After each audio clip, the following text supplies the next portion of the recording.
Bonjour, je crois que mon invité du jour va faire plaisir à un grand nombre d'entre vous, mesdames notamment, car il évoque certainement des souvenirs heureux. Bonjour Alan Théo, vous allez bien? Oui, super, bonjour, bonjour. Donc dans votre parcours, il y a une date importante, c'est 1996, vous quittez Grenoble pour Paris. Quel est votre objectif à ce moment-là? C'était assez confus. En gros, je voulais faire ce que j'ai fait au bout du compte, mais j'avais pas tellement compris comment ça fonctionnait. Donc je suis allé sur Paris parce j'avais ma copine de l'époque qui arrêtait pas de me tanner et me Hmm. dire que tant que je resterais sur Grenoble, je risquais pas de faire grand-chose dans la musique. Donc j'ai un peu suivi le conseil et je suis arrivé sur Paris avec une valise et ma guitare en me disant bah voilà je vais faire de la musique mon métier quoi. Mais je savais pas du tout par où commencer. Hmm. Et alors comment vous est proposé la chanson Emmène-moi, donc qui sera un énorme succès en 1998? Et bah j'ai fait plein d'auditions, des tas de choses comme ça, et il n'y avait jamais rien qui démarrait, ou soit j'étais pas pris, enfin bref. Donc parallèlement à ça, moi je continue à faire la musique, mais pour moi, donc je cachetonnais un peu à droite à gauche, Mhm. et j'avais rencontré des personnes qui travaillaient chez Jacques Martin et qui m'ont dit un jour, bah, écoute, ils cherchent un groupe, c'est-à-dire que tu apporteras les Ah oui, c'est vrai. récompenses aux Hmm. artistes chez Jacques Martin, comme ça toi tu pourras bosser le samedi, c'est diffusé le dimanche, et tu pourras continuer ton école de jazz, parce que j'avais commencé une école de jazz, que je fais dans la semaine, ça me permettait de travailler et en même temps de faire ma musique. Sauf que quand je suis arrivé là-bas, le programmateur de l'émission a regardé mon CV, il m'a demandé si vraiment je savais chanter, je lui ai dit bah oui, il m'a emmené en studio le soir même pour faire un bout d'essai et il m'a dit bah écoute ça fait longtemps que je cherchais quelqu'un, je voudrais faire un disque et je pense que ça va tomber sur toi et voilà ça s'est fait comme ça. Et on imagine que vous attendiez pas à ce succès aussi incroyable. Ah non pas du Hmm. tout, même quand il m'a proposé ça j'y ai pas cru parce que moi ça faisait plus d'un an qu'on me disait ce genre de truc là et que ça se faisait jamais. Hmm. Donc moi j'ai continué à faire mon boulot de groom chez Jacques Martin, sauf que j'ai enregistré Emmène-moi, voilà, quand on m'a demandé de choisir entre trois chansons pour tout vous avouer, Hmm. alors que les textes n'étaient pas encore faits. Et j'ai choisi la mélodie d'Emmène-moi parce que je l'aimais beaucoup. On a écrit le texte et puis voilà, moi j'ai continué à faire mon travail, sauf que la musique a fait son petit bonhomme de chemin.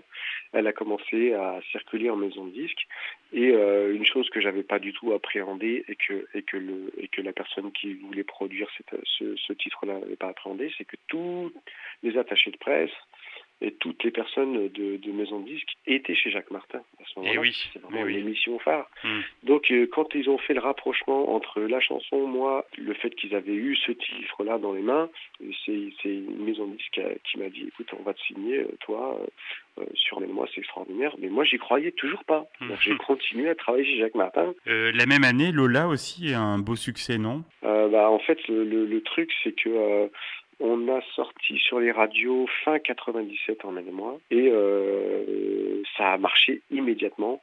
Donc tout de suite, on m'a demandé de faire un album. Et j'ai la chance en fait qu'on m'ait proposé ça dans une équipe qui n'avait jamais vraiment produit de musique à cette échelle. J'ai pas du tout été dirigé. On m'a un peu Hmm. laissé faire ce qui me passait par la tête. Donc j'ai vraiment, c'était vraiment extraordinaire parce qu'on me laissait vraiment jouer tout ce qui me passait par la tête. En 2000, vous souhaitez un petit peu faire évoluer votre style musical vers quelque chose de plus folk, et ça va pas se passer comme vous le souhaitez, non? Exactement. C'est-à-dire que moi, quand j'ai commencé à travailler sur Emmène-moi, je me suis rendu compte que, bah, évidemment, ma vie basculait dans quelque chose qui était vraiment plus sérieux que ce que j'avais connu jusque-lors. Mais j'avais vraiment dans la tête d'apprendre, d'évoluer, d'avoir vraiment un esprit, on va dire, de conquête, essayer des nouvelles choses. Quand tu fais un album aussi hétéroclite, où tu t'habilles comme tu veux, on te demande pas de faire décorer, etc. Eh bien, c'est un super départ, sauf que moi, ça avait tellement fonctionné que on m'enfermait dans le personnage que moi-même Hmm. j'avais créé. J'ai pas pu, en fait. Donc, j'ai Hmm. voulu arrêter de travailler avec cette équipe-là. On m'a attaqué en justice. Enfin, ça a été terrible. Oui. Et je me suis pas mal nourri, en fait, de cette expérience-là Hmm. pour continuer à faire une musique qui voilà, savoir vraiment ce que j'avais à Qui l'intérieur vous de mon ressemble en fait, hein, qui avec un deuxième oui, album autoproduit. qui s'appelle Soupir et que Hmm. je vais d'ailleurs bientôt rééditer parce qu'il est sorti qu'au Canada. Et je crois qu'après vous avez repris un emploi de bureau, non? Il y a eu une période. Complètement. Bah, c'est-à-dire que quand tu fais le choix de pas suivre la voie marketing Hmm. productive, bah, il faut aussi se rendre compte que c'est pas si facile que ça de continuer à faire une musique en étant Alan Théo et qui ressent pas Alan Théo. C'est-à-dire Hmm. que aucune maison de disques en France voulait signer ce que je faisais parce que pour eux c'était commercialement trop dangereux ou en tout cas trop risqué. Je suis retourné dans le monde du travail et j'ai continué à faire ma musique à côté. C'est pour ça que elle a été de plus en plus libérée, de plus en plus débridée, quoi. Et j'ai fait Oui, oui. l'album Théo. Ben oui, j'allais vous en L'album parler, très plus rock là, pour le coup. complètement. Alors il faut savoir que quand tu as connu un peu avant la trentaine être complètement star, que ce soit au Canada, en France, en Belgique, enfin dans toute la francophonie, même quand je suis parti à Madagascar, il y avait mon album. Enfin c'était incroyable. Quand tu passes de ça à personne veut signer ton album, je peux te dire que ça, ta soif de liberté et de revanche, elle est énorme. Hmm. Et ça s'est traduit par un son beaucoup plus électrique que j'avais pas du tout appréhendé au départ. Je pensais pas du tout que j'étais fait de ça. En fait, j'ai eu une vraie révélation sur l'album Théo, pour tout vous avouer. C'est que j'ai commencé à refaire des concerts en travaillant. Hmm. À côté de ça, je travaillais. Je faisais des concerts dans des toutes petites salles, dans des tremplins rock, parce que j'avais caché mon nom. Personne ne savait que j'étais Alan Théo, en fait. J'avais monté un groupe qui s'appelait le Théo Group, mais personne ne savait que j'étais Alan, Hmm. et j'étais juste chanteur d'un groupe, quoi. Eh oui. Et je me suis aperçu du plaisir que j'avais à pouvoir faire des concerts et que des gens se déplacent dans une salle pour moi. Ça m'a fait un bien fou. En 2010, donc, il y a l'expérience My Major Company avec l'album Reprends les armes. Là, vous constatez que ben, vous avez un public fidèle qui sait se mobiliser quand il y a besoin aussi. Ben, en fait, c'est un peu le contraire qui Ah, s'est passé. eh oui, Et oui. là, j'ai décidé de partir de la base, c'est-à-dire de faire comme n'importe quel artiste sur My Major Company, mettre des maquettes, dire que dire que j'étais Alan Théo pour voir si ma musique pouvait dépasser l'image d'Alan Théo, parce qu'évidemment, je me dis, si des gens misent sur ma musique, des gens arrivent à écouter du rock, miser sur moi en étant Alan Théo, c'est que vraiment, il y a quelque chose.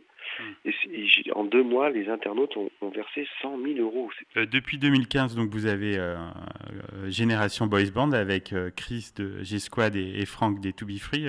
Qui a eu l'idée en fait de reformer un boys band pour fêter les 20 ans du phénomène? C'est Franck, en C'est fait, qui a Franck. voulu remonter sur scène.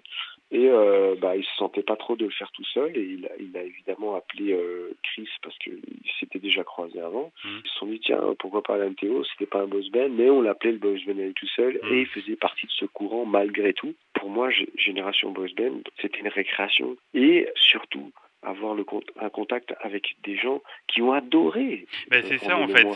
ça a permis à votre public de ces années-là de vous retrouver donc sur notamment Born in 90, dont nous a beaucoup parlé Séverine Ferrer dans Oui. cette émission. Sur Born in 90, on est Génération Boys Band, en fait, on n'existait pas en 90.